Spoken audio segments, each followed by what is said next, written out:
नमस्कार दोस्तों, बहुत बहुत स्वागत आपका मेरे चैनल पर। दोस्तों, पुस्तक समीक्षा कार्यक्रम में लाई हूँ नई पुस्तक। इसका नाम है कुदरत बोल रही है। ये एक काव्य संकलन है जी दोस्तों, और इसका संपादन एक युगल ने किया है। साहित्यकार युगल है, आप देख सकते हैं, शील कौशिक जी और मेजर शक्तिराज जी। किसी परिचय के मोहताज नहीं है, इन्होंने बहुत अच्छा काम किया है। और सबसे बड़ी बात यह है कि ये दोनों ही साहित्यकार हैं और अपने क्षेत्र में एक जाना माना नाम है। तो दोस्तों, इस पुस्तक के बारे में बात करूंगे। पेपरबैक में 2023 में प्रकाशित हुई है और ये आई है अड्विक पब्लिकेशन से आई है, और पृष्ठ है 160 और मूल्य है मात्र 220 रुपये। तो दोस्तों, आप इसको खरीद कर आप पढ़ सकते हैं। परिचय, लेखक दंपत्ति का सुप्रसिद्ध है, सम्मानित हैं, सिरसा निवासी है, इतना ही काफ़ी है। ये पुस्तक इन्होंने समर्पित की है डॉक्टर चंद्र त्रिखा, निदेशक उर्दू प्रकोष्ठ, हरियाणा साहित्य एवं संस्कृति अकादमी को। और इस युगल का संपादकीय मैं जरा सा पढ़ देती हूँ। तो दोस्तों, इन्होंने लिखा है कि प्रस्तुत संकलन में केवल हरियाणा आदिवासी लेखकों को सम्मिलित किया गया है। आगे लिखते हैं कि अधिकाधिक रचनाओं से इन्होंने संपर्क करके रचना प्राप्त करने का प्रयास किया, फिर भी कुछ रचनाकार रह गए जिनसे संपर्क नहीं हो पाया। इन्होंने क्षमा मांगी है।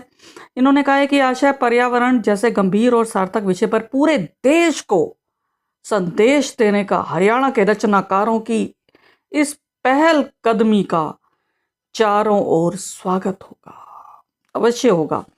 तो दोस्तों, अब मैं बात करूंगी समीक्षा की। समीक्षा तो क्या करूं मैं, और सब कुछ अच्छा ही है इसके अंदर। बस एक मुझे थोड़ा सा लगा कि जहाँ षटकोण वाला श लिखना चाहिए वहाँ शलगम वाला श लिखा गया गलती से। बाकी जो कविताएं हैं एक से बढ़कर एक अद्भुत है। इसमें मैं फिर से एक बार इनको धन्यवाद करना चाहूँगी, इस युगल को।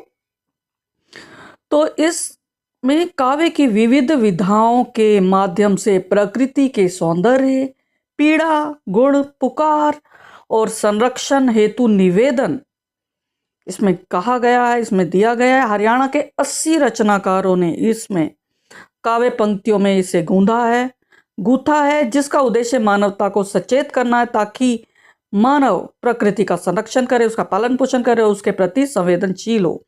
मैं आभारी हूँ इस युगल की, जिसने मानवता के प्रति उपकार किया और सुप्त प्राणी को जागृत किया, ताकि वह माँ कुदरत की पुकार सुने। तो शक्तिराज जी और शील जी को मैं बधाई देती हूँ एक बार फिर। तो दोस्तों, अब मैं इसमें से कुछ पंक्तियाँ पढ़ना चाहूँगी और कुछ ही रचनाकारों की मैं पढ़ पाऊँगी, क्योंकि सबकी पढ़ना संभव नहीं है मेरे लिए। सर्वप्रथम मेजर शक्तिराज जी की पढ़ती हूँ। इन्होंने वृक्ष चालीसा लिखा है।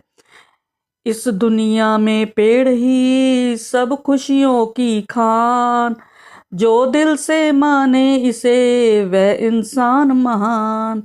जो इंसान इस जगत में करे पेड़ पर क्रोध, अंत समय अपराध का होगा उसको बोध। और अब मैं शील जी की भी पढ़ देती हूँ। इन्होंने लिखा है कि इसीलिए कागज को छूने मात्र से करती हूँ महसूस छटपटाहट, पेड़ कटने की कागज एक बचाने की खातिर, लिखती हूँ विज्ञापन की पीठ पर दिल का हाल और पेड़ के हालात। तो ये था, इन्होंने लिखा है। तो दोस्तों, उसके बाद मैं पढ़ना चाहूँगी कुछ पंक्तियाँ। उसके बाद मैं पढ़ना चाहूँगी, सुशीला जी हैं, सुशीला शिवराण।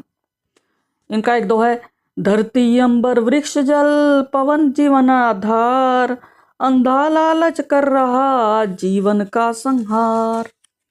उसके बाद राम निवास मानव जी, डॉक्टर राम निवास जी लिखते हैं कि आज न वट पीपल रहे न शीतल छाँव, शहरों जैसे हो गए अब तो सारे गांव।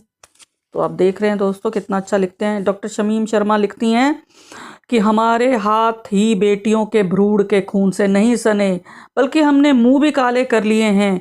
पेड़, पानी और पहाड़ों को नोच कर चौराहों पर दादागिरी करते गुंडे की तरह सब बन गए हैं कुदरत के बलात्कारी। महेंद्र जैन जी लिखते हैं कि जब भी मानव ने किया कुदरत से खिलवाड़, उसके सिर पर कष्ट का टूटा सदा पहाड़। सुभाष रस्तोगी जी लिखते हैं खोने लगे हैं अपना सौंदर्य, उदात्तता और ऊंचाई और अपने धवल शिखर, जब से आदमी ने घुसपैठ करनी शुरू कर दी है पहाड़ों में। बहुत सुंदर। रामेश्वर कंबोज जी लिखते हैं कि मत काटो तुम ये पेड़, हैं ये लज्जा वसन इस मां वसुंधरा के। इस संहार के बाद अशोक की तरह सचमुच तुम बहुत पछताओगे।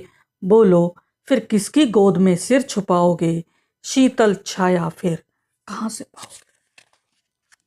एक और है डॉक्टर सुशील हसरत नरेलवी, काटे हैं बेहिसाब दरख्तों को आदमी, बंजर धरा ये होगी किसी दिन तो लाजमी, किसी दिन तो लाजमी। और सत्यवीर नहाड़िया जी, हाँ न्यू करके दिखाना से बेटी धरती जल और जंगल, ईब बचाना से, ईब बचाना से। तो आप देख रहे हैं कितनी संवेदना की बातें हो रही हैं यहाँ पर कविताओं के माध्यम से। कमल कपूर जी लिखती हैं ऐसा ही अपने भारत के लिए नित्य मैंने तो सपना देखा है कि प्लास्टिक पन्नी बहिष्कृत हैं, शुद्ध धातु के सब बर्तन हैं, आंधी तूफानों की गतियों से आए ये सकल परिवर्तन है। तो कहते हैं कि ऐसा ही अपने भारत के लिए नित्य मैंने स्वप्न देखा है। और हरिंद्र यादव जी कहते हैं कि छेद हुआ ओजोन परत में, रोगों की भरमार हुई, परा बैंगनी किरणें आई, औषधियां निस्सार हुई, ये दूर करो सन्नाटा अब अपनी सोच सवार के।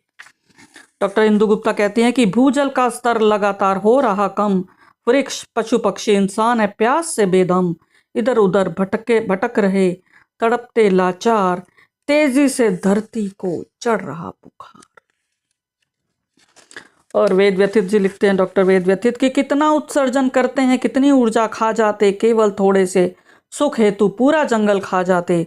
यदि अभी भी नहीं विचारा तो भविष्य का क्या होगा, थोड़ी सी भी चिंता करते बाज कभी के आ जाते। संतोष गर्ग जी लिखते हैं, कितने सारे बीज बनाती, फल फूल भर टोकरे लाती, सोना चांदी हीरे देती, कभी कोई पल ना आघाती, हर मन को झकझोर रही है, लगता कुदरत बोल रही है, लगता कुदरत बोल रही है। और अशोक भाटिया जी, डॉक्टर अशोक भाटिया जी लिखते हैं कि नियाग्रा के झरने सूखा खत्म करने का बीड़ा उठाए भागे आते हैं, साथ लेकर आते हैं हर बुराई धोने का अमृत संकल्प। और उसके बाद रूप देवगुण जी लिखते हैं कि चलने की कोशिश करना फिर गोद में चढ़ जाना कितना रोमांचक होता है, यह सब देखना कितनी प्यारी होती हैं दुनिया भर की गिलहरियां। समोद सिंह चरोरा लिखते हैं कि धरा पर हो गई जगमग हुई जब भोर उजियारी, निकल कर आ गए खग मृग प्रिय भी साथ में सारी, छुपे जो आशियानों में गगन में उड़ रहे नभचर, चले श्रृंगार करने को धरा का सब यहाँ सहचर। प्रोफेसर श्यामलाल कौशिक लिखते हैं कि बीमारियों ने उसे अपने जाल में फंसाया, पता नहीं कब आ जाए खतरनाक सूखा और फिर दलदल, अब भी वक्त है पर्यावरण का करो सुधार। विजेंद्र जैमिनी जी लिखते हैं एक एक पौधा लगाओ मेरे दोस्तों, पौधे को पेड़ बनाओ मेरे दोस्तों, जीवन होता है अनमोल ऐसा संकल्प बनाओ मेरे दोस्तों। स्वदेश सिंह चरोरा जी लिखती हैं कितनी पीड़ा तब है होती, माँ शिशुओं की खातिर रोती, पाले अपना सर्वस्व देकर अंडे देना बना चुनौती, हमने उनके तरु हैं काटे अब जीना दुश्वार है, उनका वो संसार है।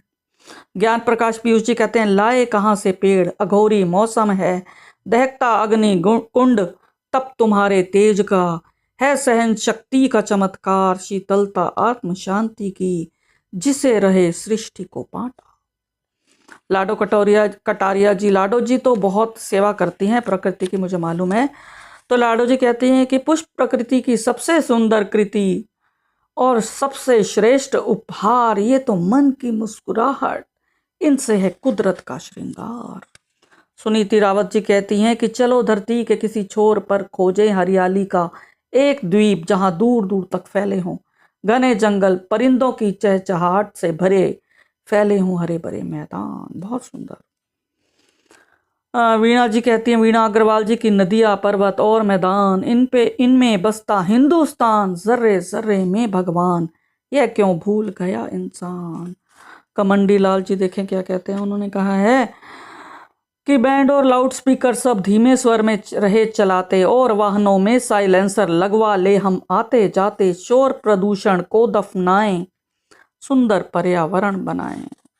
डॉक्टर मधुकांत जी पटाखा मुक्त चालीसा इनका दोहा देखिए कि बंद करो बारूद सब, अमन चैन हो जाए, निर्मल हो संसार ये, प्रदूषण मिट जाए।